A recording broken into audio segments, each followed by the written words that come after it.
আসসালামু আলাইকুম, কেমন আছেন সবাই? আশা করি সবাই ভালো আছেন।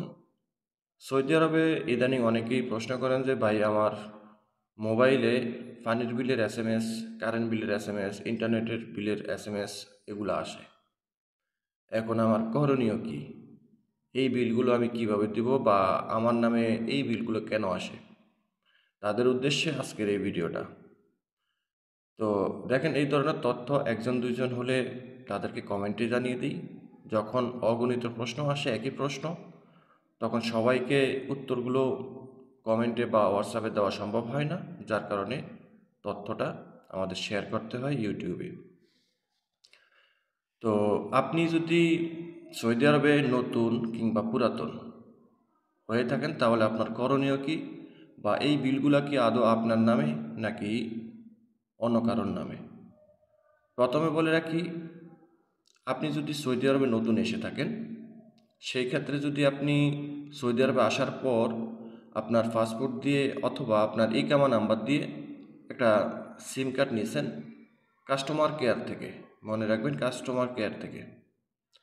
তো যদি সেরকমটা হয়, তাহলে আপনার মোবাইলে এসএমএস আসলে এখানে আপনার ঘাবড়ানোর কিছুই নেই, কারণ এই বিলগুলো আপনারও হতে পারে।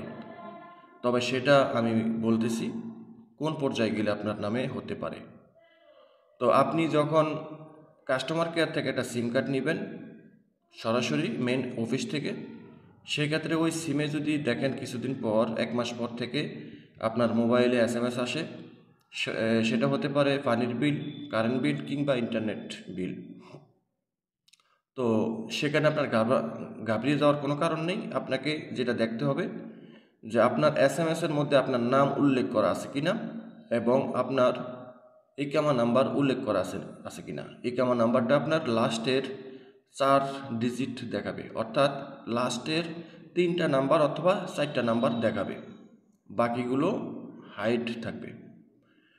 তো এইটা আপনি চেক করে নেবেন যে ইকামা নাম্বারটা আপনার কিনা, কিংবা আপনার নাম আসে কিনা এসএমএসের মধ্যে। এখানে নতুন পুরাতন অনেকেরই কিন্তু এসএমএসটা আসে। আমারও একটা সময় আসতো, আমি যখন একটা সিম কার্ড কাস্টমার কেয়ার থেকে নিছি, তখন আমার মোবাইলে কারেন্ট বিলের এসএমএস আসতো। তো প্রতি মাসে অন্তত 2 বার 3 বার এসএমএস আসতো বিল পরিশোধ করার জন্য। পরক্ষণ একটা সময় দেখা গেছে যে এসএমএসগুলো আমি বন্ধ করতে বাধ্য হই।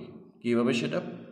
আমি কাস্টমার কেয়ারে কথা বলছি যে এই এসএমএসগুলো আমার জন্য অস্বস্তিকর বা এটা আমার বিরক্তিকর।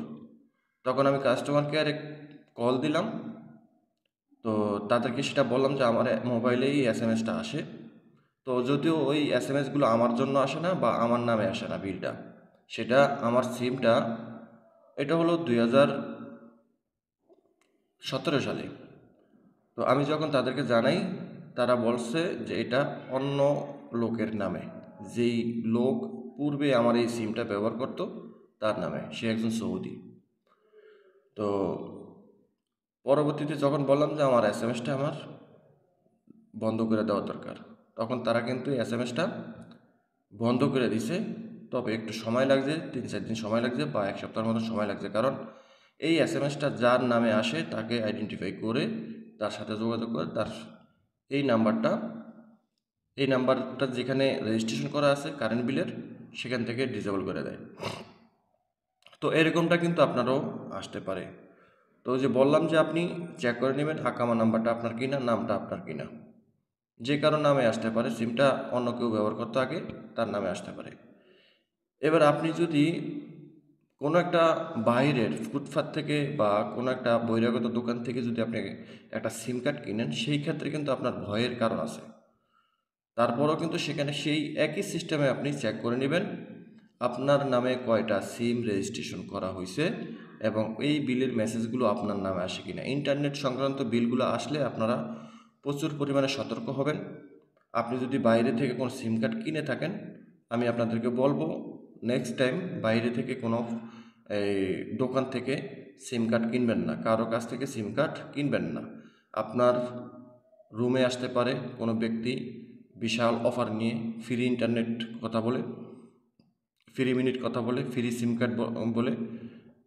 ওই ধরনের সিম কার্ডগুলো আপনারা দয়া করে নেবেন না। নিলেই আপনি একটা আইক্কাওয়ালা বাস খাইবেন। মনে রাখবেন, হাজার হাজার প্রবাসী, লক্ষ লক্ষ প্রবাসী সৌদি আরবে বাইরে থেকে সিম কার্ড নিয়ে ধরা খাইছে। যেহেতু এই রিলেটেড আমি তথ্য প্রচার করি বা তথ্য দিয়ে থাকি, আমি অনেক দেখছি। শুধু একমাত্র বাইরে থেকে সিম কার্ড নেওয়ার কারণে অনেকের কারেন্টের বিলও আসে। আপনি যখন একটা সৌদির কাছ থেকে বা বহিরাগত একটা দোকানের থেকে আপনি যখন নেবেন, একটা সিম কার্ড নেবেন, তো সিম কার্ডটা নেওয়ার সময় অনেক সময় ইন্টারনেট তো আপনার নামে 100% তারা রেজিস্ট্রেশন করবে। অনেক সময় আপনার নামে কারেন্ট বিলও কিন্তু রেজিস্ট্রেশন করায়। সৌদি আরবে যদি কারেন্ট বিল একমাত্র সৌদিদের নামে তা না, সৌদি আরবে কারেন্ট বিল আজনবী আমাদের নামেও রেজিস্ট্রেশন করা যায়। তো তারা তাদের সিস্টেম অনুযায়ী, তাদের এই ইচ্ছা অনুযায়ী তারা আপনার নামেও একটা কারেন্ট বিলের রেজিস্ট্রেশন বা মিটারের রেজিস্ট্রেশন করে রাখতে পারে। হতে পারে যে আপনার নামে একটা মিটারও তারা অ্যাপ্লাই করছে। তো এগুলো অনেক সময় হয়, যদিও এগুলো একটু ক্রিটিক্যাল বিষয়, কারণ সেগুলা একটা মিটার নামাতে গেলে অনেক ঝামেলা হয়। তো যাই হোক, সিম কার্ড বা ইন্টারনেট সংক্রান্ত বিষয়গুলো নিয়ে আপনারা সতর্ক থাকবেন। আপনার মোবাইলে যদি SMS আসে, আপনি SMS-এ আপনার ইকামা নাম্বার এবং আপনার নামটা চেক করবেন। আর একটা কথা, সেটা হলো মেন রিজন, আপনি যখন বাইরে থেকে একটা সিম কার্ড নিয়েই থাকেন বা নিবেনই, আপনি হয়তো আমাদের কথা মানবেন না।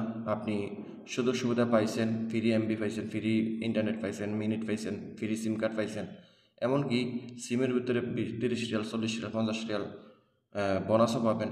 তো সেই লোভে পড়ে যেহেতু আপনি একটা সিম কার্ড কিনবেনই, তো আপনাকে যেটা করতে হবে, আপনি যখন সিম কার্ডটা নেবেন, নেওয়ার সাথে সাথে আপনি আপনার আফসির অ্যাকাউন্টে ঢুকবেন। আফসির অ্যাকাউন্টের মাধ্যমে আপনার কয়টা সিম কার্ড রেজিস্ট্রেশন হয়েছে, বা সৌদি আরবের যেই টেলিকম সেন্টারের CITC অ্যাপ্লিকেশনটি আছে,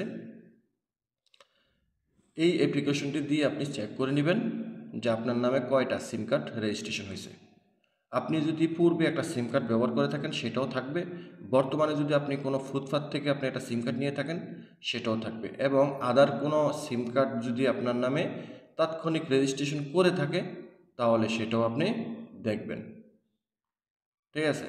আপনি দোকানে বসে ভালোভাবে 1 ঘন্টা, 2 ঘন্টা, 3 ঘন্টা বসে থেকে আপনার যেই দোকান থেকে সিম কার্ডটা নেওয়া হয়েছে, আপনি সেই দোকানের ভিতরে থেকেই আপনি চেক করে নেবেন যে আপনার নামে কয়টা সিম কার্ড রেজিস্ট্রেশন বা অ্যাপ্রুভাল হয়েছে। দয়া করে আপনারা এই কাজটা করবেন, অন্যথায় আপনি বিপদে পড়বেন। আপনি মানে সুযোগ পেয়ে একটা সিম কার্ড কিনে ফুট করে বাইরে এসেছেন, বাইরে আসার পর কিছুদিন পরে দেখলেন যে আপনার নামে বিল আইতেছে। প্রয়োজনে আপনি দোকানের সামনে বসে থাকবেন, 2 ঘন্টা 3 ঘন্টা অপেক্ষা করবেন। করার পর আপনার সিম কার্ড অ্যাপ্রুভাল কয়টা হয়েছে, কয়টা রেজিস্ট্রেশন হয়েছে, এগুলো চেক করে নেবেন CITC অ্যাপ্লিকেশনের মাধ্যমে, আফসের অ্যাকাউন্ট দ্বারা। ঠিক আছে? এটুকু করলেই আপনি নিরাপদ। সবাই ভালো থাকবেন, ভিডিওটা শেয়ার করে দেবেন, চ্যানেলটি সাবস্ক্রাইব করে পাশে থাকা বেল আইকনটা অন করে রাখবেন। আল্লাহ হাফিজ।